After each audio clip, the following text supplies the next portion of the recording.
Morning students, હવે ગયા વખતના લેક્ચરમાં આપણે બીજા ચેપ્ટરને પૂરું કરી ગયા. શું વાત કરી હતી આપણે બીજા ચેપ્ટરમાં? એક તો પહેલા તો ભૌતિક રાશિઓ કોને કહેવાય, એ ભૌતિક રાશિઓના પ્રકારો જોયા. ખાસ કરીને બે પ્રકારો, મૂળભૂત ભૌતિક રાશિ અને સાધિત ભૌતિક રાશિ. કે જેમાં સાધિત રાશિ એટલે કોઈ બીજી રાશિઓ વચ્ચેના ચોક્કસ સંબંધ વડે દર્શાવી શકાય, એટલે સાધિત ભૌતિક રાશિ. જ્યારે લંબાઈ, દળ કે સમય જેવી રાશિને આવી કોઈ બીજી રાશિઓ વચ્ચેના સંબંધ વડે દર્શાવવાની જરૂર પડતી નથી, એટલે એવી રાશિને આપણે મૂળભૂત રાશિ કહીએ. એ મૂળભૂત રાશિના એકમ એટલે મૂળભૂત એકમ, સાધિત રાશિના એકમ એટલે સાધિત એકમ.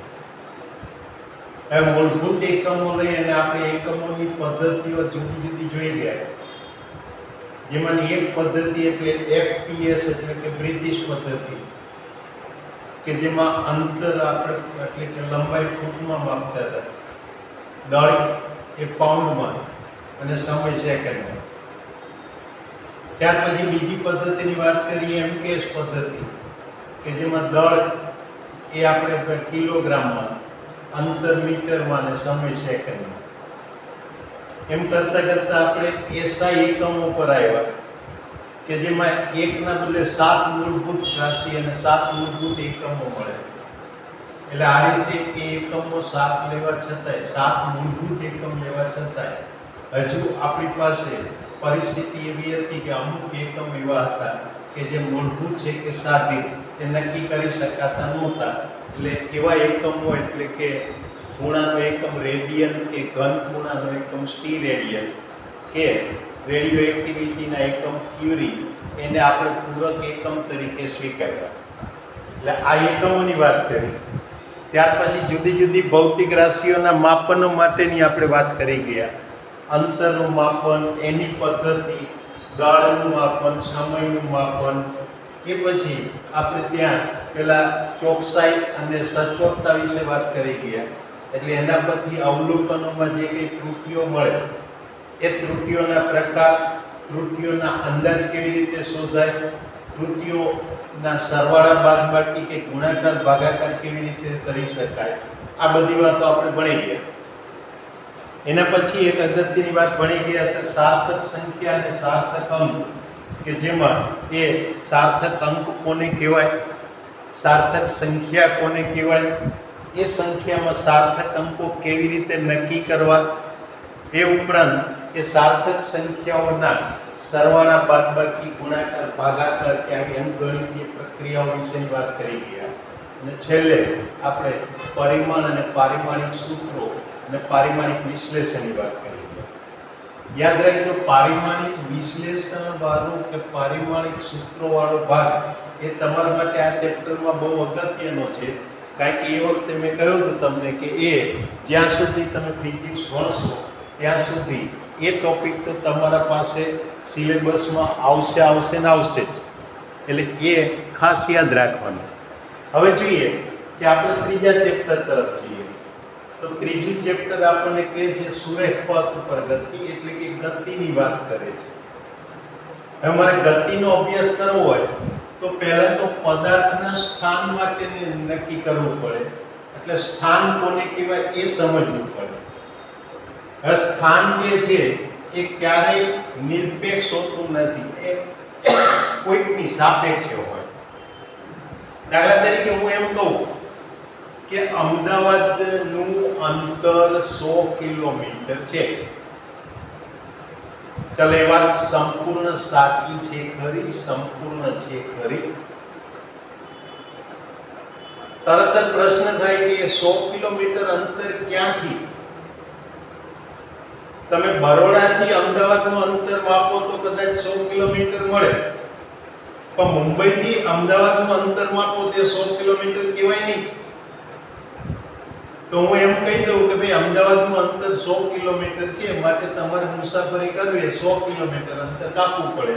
તો બરોડાથી અમદાવાદ આવનાર વ્યક્તિ તો 100 કિલોમીટર અંતર કાપે, પણ મુંબઈથી અમદાવાદ આવનાર વ્યક્તિ કઈ 100 કિલોમીટર અંતર ના કાપે, એને કંઈક વધારે કાપવું પડતું હોય. તો એનો અર્થ એ કે અમદાવાદનું અંતર 100 કિલોમીટર એ ક્યાંથી છે, એટલે કે કોની સાપેક્ષે છે એ આપણે વિચારવું પડે. તો જો આપણે બરોડાથી અમદાવાદનું અંતર 100 કિલોમીટર કહેતા હોય તો બરોડાની સાપેક્ષે અમદાવાદનું અંતર 100 કિલોમીટર અથવા અમદાવાદની સાપેક્ષે બરોડાનું અંતર 100 કિલોમીટર કહેવાય. પછી એ અહીંયા મુંબઈની સાપેક્ષે અમદાવાદનું અંતર 100 કિલોમીટર ના કહેવાય. એટલે આ રીતે મારે જ્યારે પદાર્થનું સ્થાન લેવું હોય તો એ કોઈ એક સંદર્ભ બિંદુ લેવું પડે. એ સામાન્ય રીતે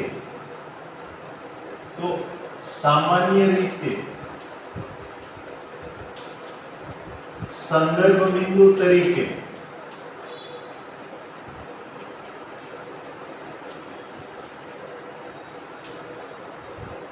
OXYZ યામ પદ્ધતિ ના ઉગમ બિંદુ ઓને સંદર્ભ બિંદુ લેવાય.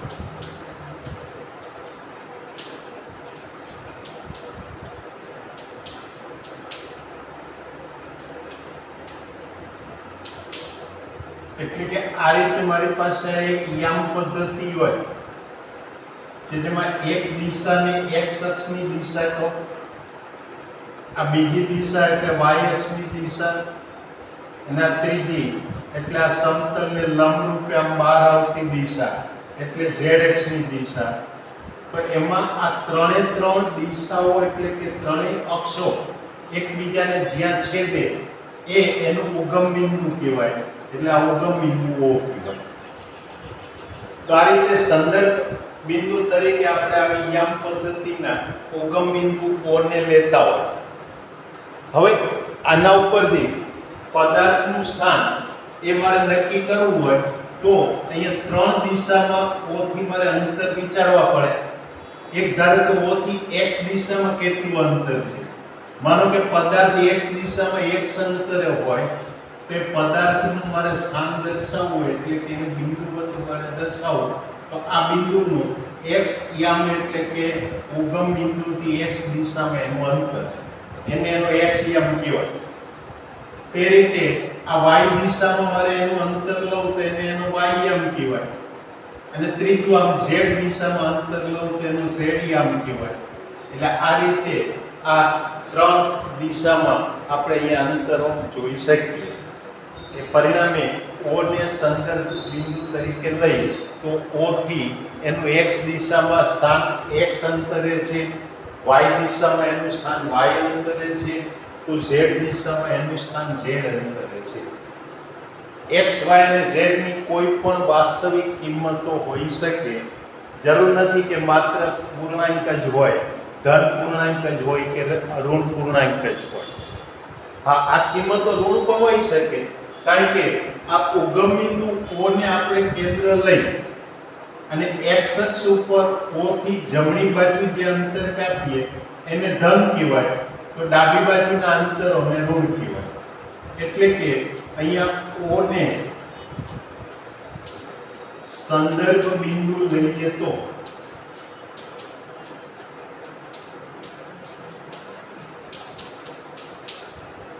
x અક્ષ પર એટલે કે x દિશામાં O ની જમણી બાજુના સ્થાન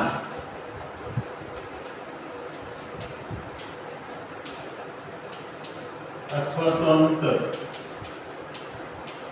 એ ધન કહેવાય. અને O ની ડાબી બાજુના અંતર અથવા તો ડાબી બાજુના સ્થાન એ ઋણ ગણાય.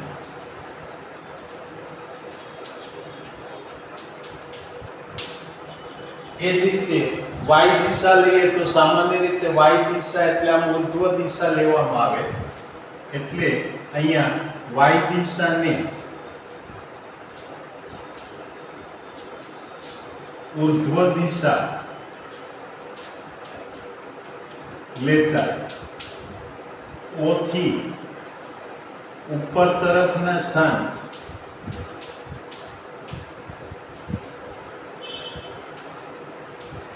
એ ધન કહેવાય અને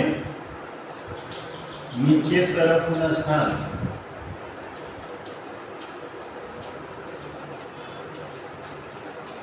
એ ઋણ કહેવાય.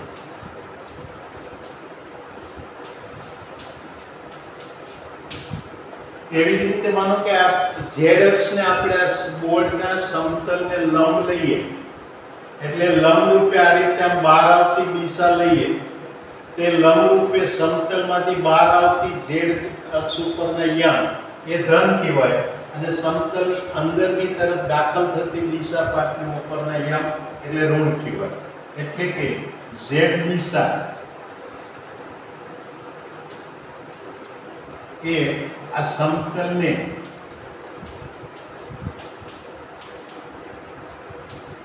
લંબ રૂપે લેવામાં આવે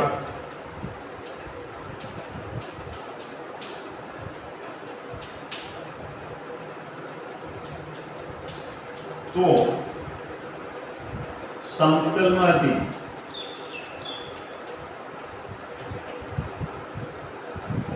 લંબ રૂપે બહાર આવતી દિશા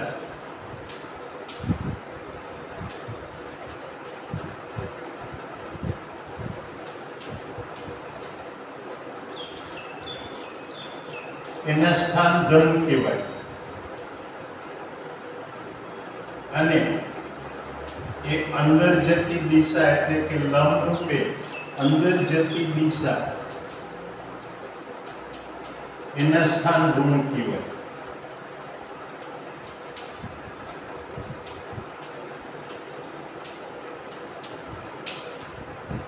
તો હવે જ્યારે આપણે આ OXYZ યામ પદ્ધતિના ઉગમ બિંદુ અને સંદર્ભ બિંદુ લીધું એટલે OXYZ યામ પદ્ધતિ એને આપણે અભ્યાસ માટેની આપણે નિર્દેશ ફ્રેમ કહીશું.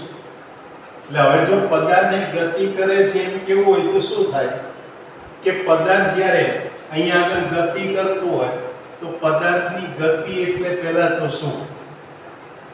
તો માનો કે અત્યારે હું અહીંયા આગળ એક જગ્યાએ સ્થિર ઊભો છું. હવે હું આ રીતે ચાલતો ત્યારે હું ગતિમાં હોઉં એમ કહેવાય.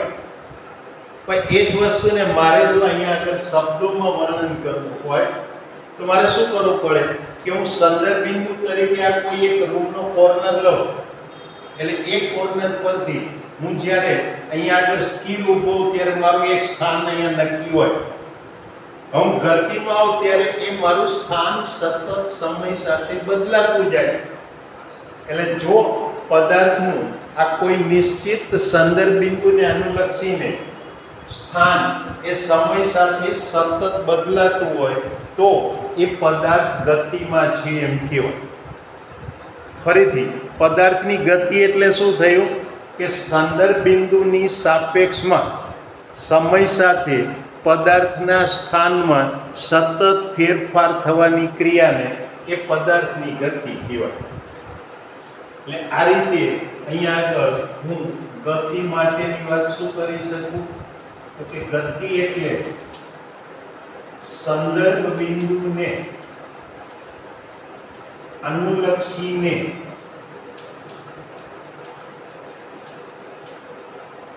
પદાર્થના સ્થાનમાં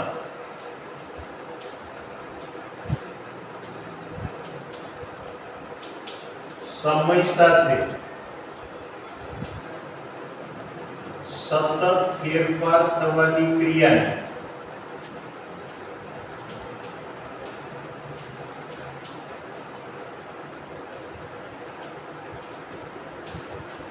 તે પદાર્થની ગતિ કહેવાય.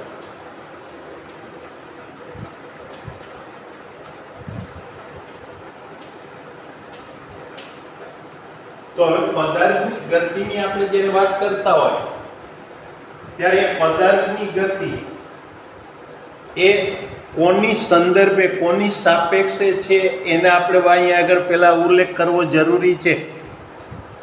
તો જેની સાપેક્ષે પદાર્થની ગતિનો આપણે અભ્યાસ કરતા હોય એ સ્થાન અથવા તો એ પરિસ્થિતિને એ ગતિના અભ્યાસ માટેની નિર્દેશ ફ્રેમ કહેવાય. એટલે કે હવે મારે અહીંયા આગળ નવો શબ્દ જાણવો પડશે, નિર્દેશ ફ્રેમ.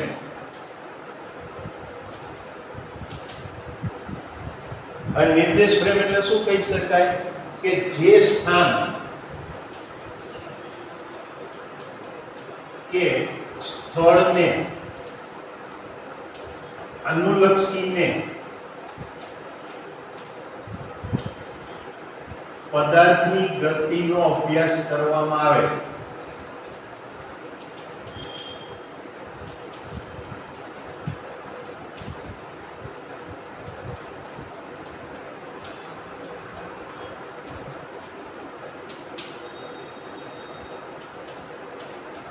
તે સ્થાન અથવા સ્થળ તેની નિર્દેશ ફ્રેમ કહેવાય.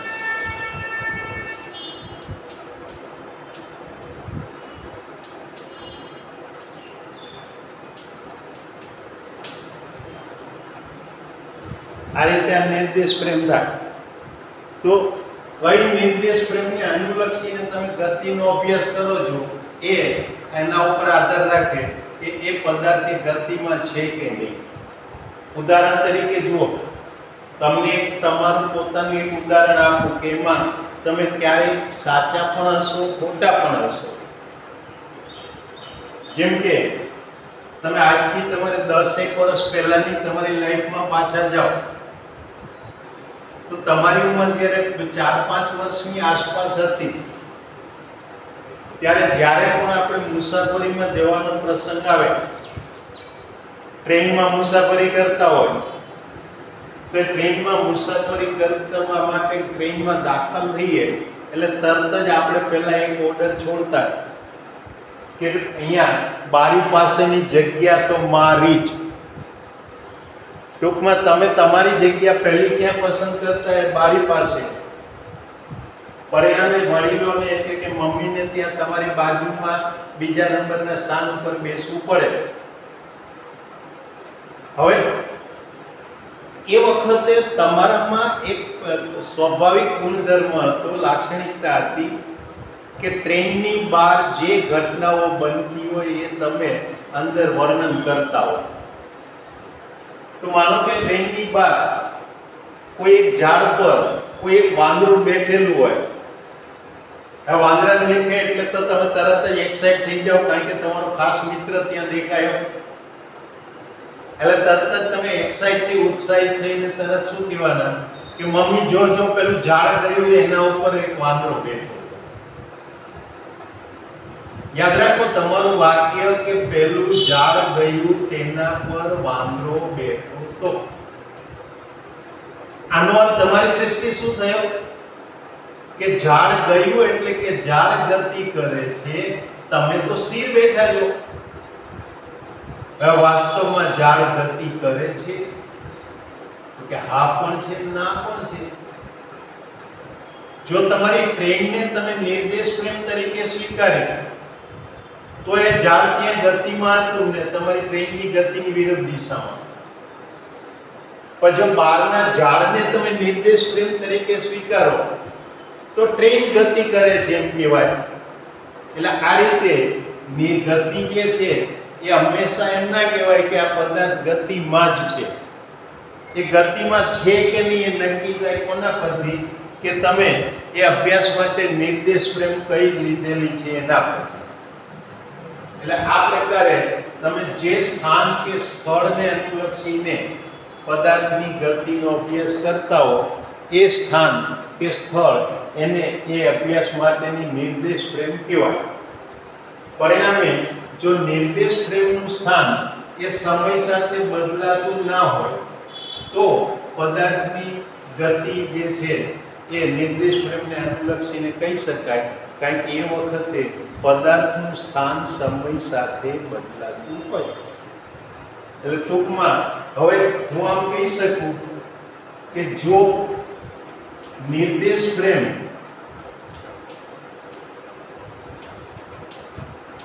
એનું સ્થાન સમય સાથે બદલાતું ના હોય તો તેને સ્થિર નિર્દેશ ફ્રેમ કહેવાય.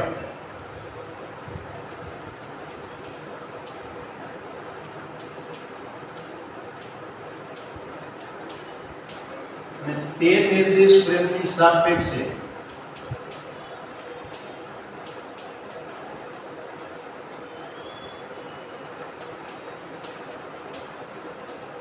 પદાર્થનું સ્થાન બદલાતું હોય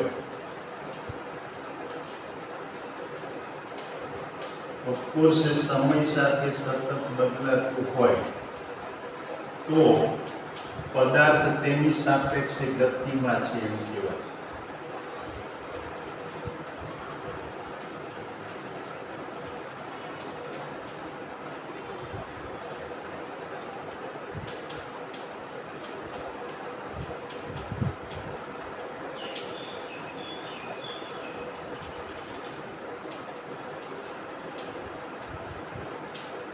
આ રીતે આ ગતિનો અર્થ થયો.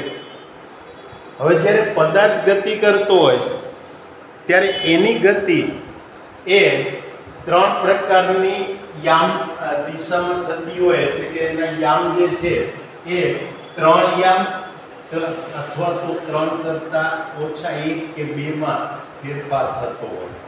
એટલે કે અહીંયા આગળ જો કે પદાર્થની જે ગતિ છે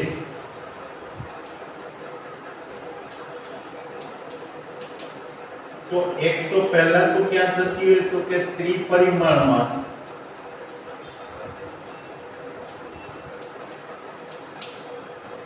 એટલે કે અવકાશમાં, કે જેમાં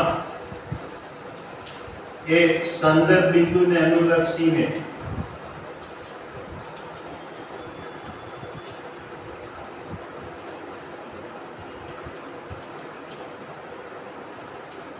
પદાર્થના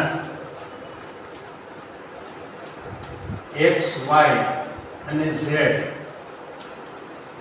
ત્રણેય યામ સતત બદલાતા હોય.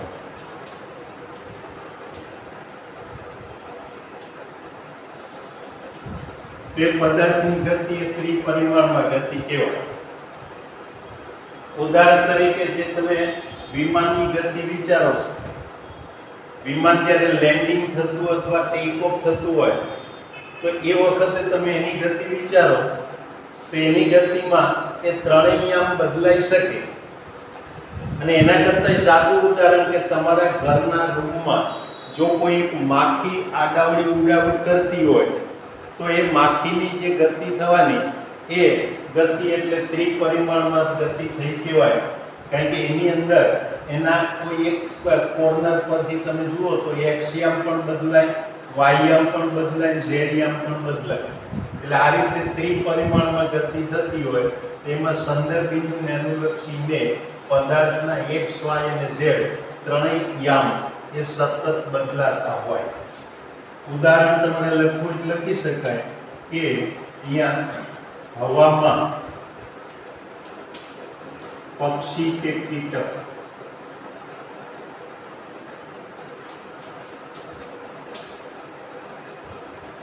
આના બદલે દ્વિપરિમાણમાં બીજા પ્રકારે ગતિ થતી હોય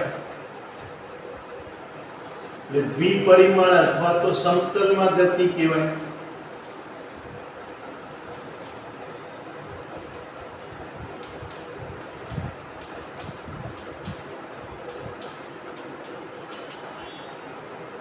ચલો આની અંદર શું થાય કે આમાં સંદર્ભ બિંદુને અનુલક્ષીને એ પદાર્થના કોઈ બે યામમાં ફેરફાર થતો હોય. એટલે જેમાં સંદર્ભ બિંદુને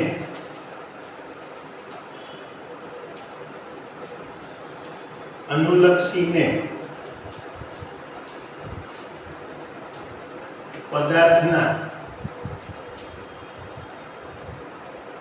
કોઈ પણ બે યામ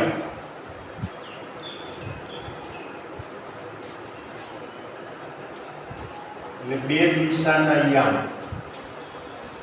બદલાતા હોય.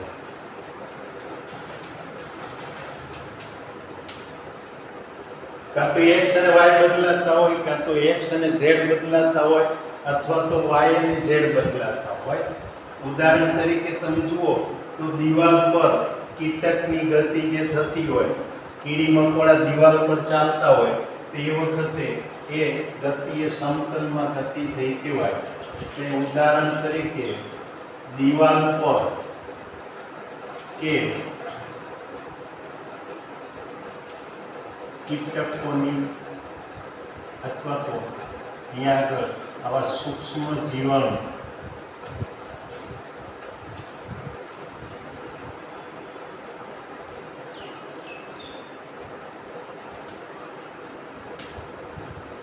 એમાં x અને y બે જેમ બદલાય, દિવાલને છોડીને એમાં આગળ જઈ શકતું નથી. એટલે આ સમતલ અથવા દ્વિપરિમાણમાં, અને ત્રીજું જે ગતિ છે એ એક પરિમાણમાં અથવા તો એ સુરેખ ગતિ.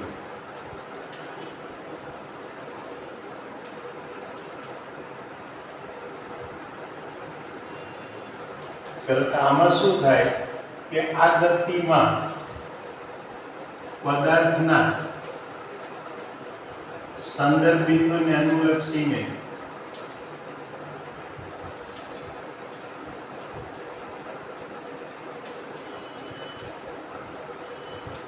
કોઈ એક જ દિશાના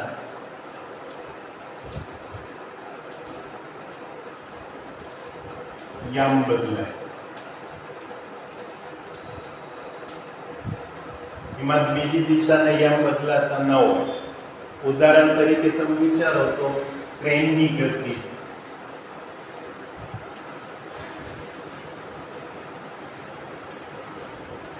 ટ્રેનની ગતિનો વિચાર કરો તો ટ્રેન જે છે એના ટ્રેક ઉપર એક જ દિશામાં જતી હોય, આગળ કે પાછળ. એના એક યામ બદલાય તો પછી એક યામ બદલાતા હોય, વાય કે ઝેડ યામ બદલાતા ન હોય. એટલે આ રીતે ત્રણ પ્રકારે ગતિ થાય. ત્રિપરિમાણ એટલે અવકાશમાં, દ્વિપરિમાણ એટલે સમતલમાં, અને ત્યાં એક પરિમાણ એટલે કે સુરેખ માર્ગે. હવે જ્યારે પદાર્થ સુરેખ માર્ગે ગતિ કરતો હોય તો ગતિ દરમિયાન એના સ્થાનમાં જે ફેરફાર થાય એ સ્થાનમાં થતા ફેરફારને એ પદાર્થનું સ્થાનાંતર કહેવાય. એટલે હવે સ્થાનાંતર એટલે શું? તો કે પદાર્થની ગતિને કારણે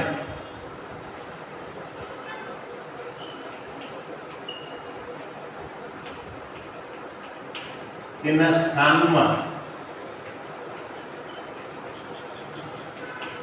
થતા કુલ ફેરફારને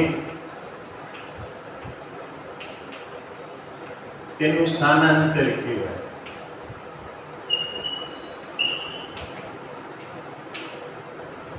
એટલે એનો અર્થ એ કે ટૂંકમાં એના અંતિમ સ્થાન અને પ્રારંભિક સ્થાન બે વચ્ચેનું લઘુત્તમ અંતર એટલે એનું સ્થાનાંતર કહેવાય. એટલે આને બીજા અર્થમાં કહીએ તો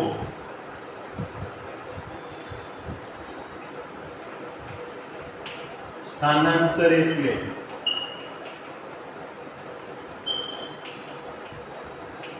પદાર્થના અંતિમ સ્થાન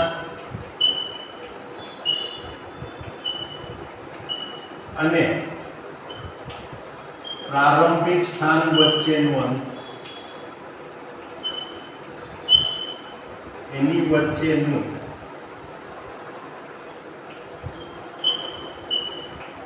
લઘુત્તમ અંતર છે.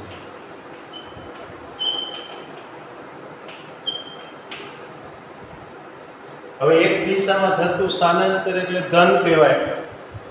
જો એના સ્થાનમાં ધન એક દિશામાં ફેરફાર થતો હોય તે ધન કહેવાય, અને ઋણ એક દિશામાં ફેરફાર થતું હોય તો ઋણ કહેવાય. એટલે ટૂંકમાં એ કઈ દિશામાં સ્થાનાંતર થાય છે એના ઉપર આધાર રાખે. એટલે આનો અર્થ એ કે સ્થાનાંતર ધન પણ હોઈ શકે, સ્થાનાંતર ધન, ઋણ કે શૂન્ય પણ હોઈ શકે.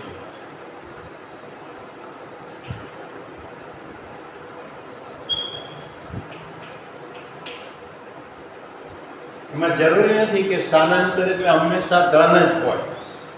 તમે એની એક દિશાને ધન ગણો તો એ દિશામાં થતું સ્થાનાંતર ધન કહેવાય, એનાથી વિરુદ્ધ દિશામાં થતું સ્થાનાંતર ઋણ કહેવાય.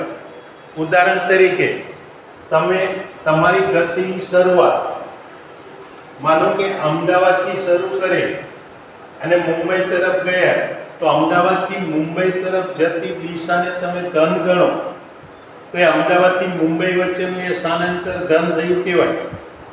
પણ જ્યારે મુંબઈથી અમદાવાદ પાછા આવો ત્યારે તમારો જે સંદર્ભ બિંદુ તો અમદાવાદ જ રહે છે, એટલે એ વખતે તમારી ગતિ એ પહેલા કરતા વિરુદ્ધ દિશામાં થશે, એટલે એ વખતનું એ સ્થાનાંતર ઋણ થયું કહેવાય. એટલે આ રીતે સ્થાનાંતર ધન પણ હોઈ શકે, ઋણ પણ હોઈ શકે. પણ તમે અમદાવાદથી શરૂઆત કરી, ગતિ કરીને મુંબઈ ગયા અને મુંબઈથી પાછા અમદાવાદ આવી ગયા, એટલે તમારું પ્રારંભિક સ્થાન કયું હતું? અમદાવાદ. અંતિમ સ્થાન પણ કયું છે? અમદાવાદ. તો એ પ્રારંભિક અને અંતિમ સ્થાન વચ્ચેનો તફાવત લો તે તફાવત શૂન્ય મળે, એટલે એ વખતે સ્થાનાંતર શૂન્ય પણ થયું કહેવાય. એટલે આ એક સ્થાનાંતરની વાત થઈ. તો પદાર્થ એની ગતિ દરમિયાન કાપેલું જે કુલ અંતર છે એ પદાર્થની પથ લંબાઈ કહેવાય. એટલે પથ લંબાઈ એટલે કે પદાર્થે તેની ગતિ દરમિયાન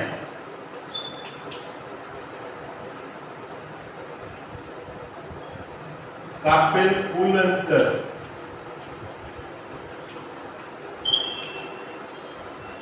ને તેની પથ લંબાઈ કહેવાય.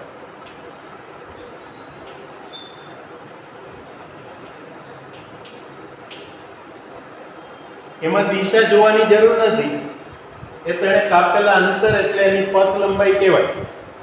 તો હવે જુઓ કે આ જે પથ લંબાઈ છે એ પથ લંબાઈ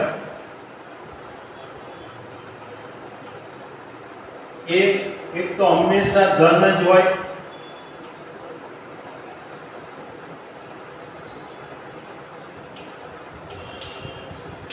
બીજું કે પથ લંબાઈ છે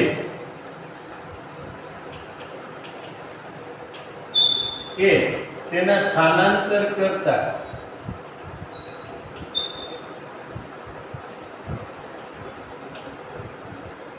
એના મૂલ્ય કરતા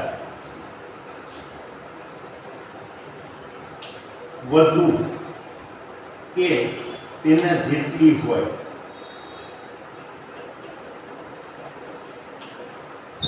એ એના કરતા ઓછી ક્યારેય ના હોય, કારણ કે સ્થાનાંતર એટલે ટૂંકામાં ટૂંકા માર્ગે કરેલું કાપેલું અંતર છે, જ્યારે પથ લંબાઈમાં એવું જરૂર નથી કે માર્ગ ટૂંકો જોવો જોઈએ.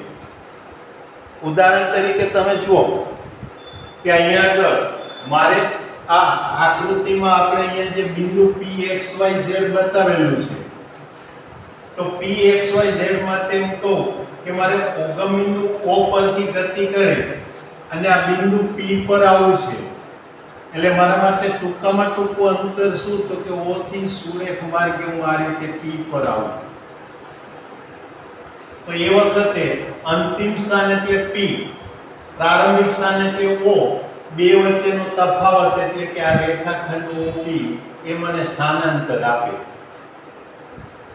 એટલે O થી P સુધી મેં જ્યારે ગતિ કરી ત્યારે સ્થાનાંતર ધન ગણાયું, તો P થી O પર પાછો આવું એટલે સ્થાનાંતર ઋણ કહેવાય.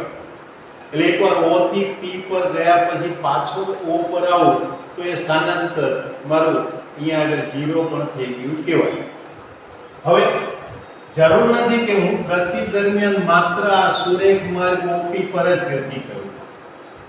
માનો કે હું પહેલા O થી શરૂઆત કરીને આ x અક્ષ ઉપર આ રીતે જઉં, અહીંયા આગળ આ કોઈ બિંદુ R પર આવું, R પરથી પછી ગતિ કરી આ 90 અંશનું કોણાવર્તન કરી માર્ગ બદલી અને P પર આવો એટલે y જેટલું અંતર આ y દિશામાં કાપો તો અમે કાપેલું કુલ અંતર એટલે કેટલું હશે x + y.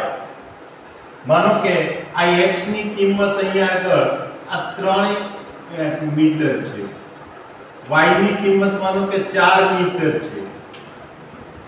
તે વખતે મેં કાપેલું અંતર એટલે કે પથ લંબાઈ કેટલી થાય 3 + 4 એટલે કે 7.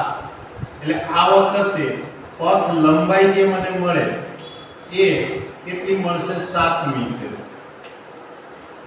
પણ સ્થાનાંતર એટલે તો ટૂંકામાં ટૂંકું અંતર છે.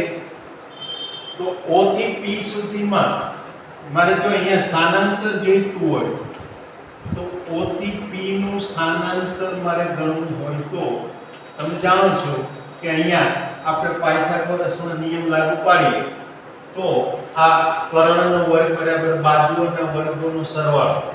ચાલો આનો વર્ગ એટલે 3 નો વર્ગ 9, આ 4 નો વર્ગ એટલે કે અહીંયા આગળ 16, 16 અને 9 નો સરવાળો એટલે 25, 25 નું વર્ગમૂળ એટલે કે 5 કહેવાય. તો એમાં સ્થાનાંતર એ 5 મીટર થઈ ગયું. એટલે આ રીતે પથ લંબાઈ એ સ્થાનાંતર કરતા વધુ પણ હોઈ શકે, ઓછી પણ હોઈ શકે અથવા એના જેટલી પણ હોઈ શકે. તો આ અહીંયા આગળ ગતિ એટલે સુરેખ માર્ગે ગતિ એ દરમિયાન એના સ્થાન, સ્થાનાંતર અને પથ લંબાઈ એના વિશેની આપણે વાત કરી. હવે આવતી વખતના લેક્ચરમાં એ ગતિ દરમિયાન પદાર્થની ઝડપ અને વેગ વિશેની આપણે વાત કરીશું. ત્યાં સુધી રજા લઈએ. આવજો. Good bye.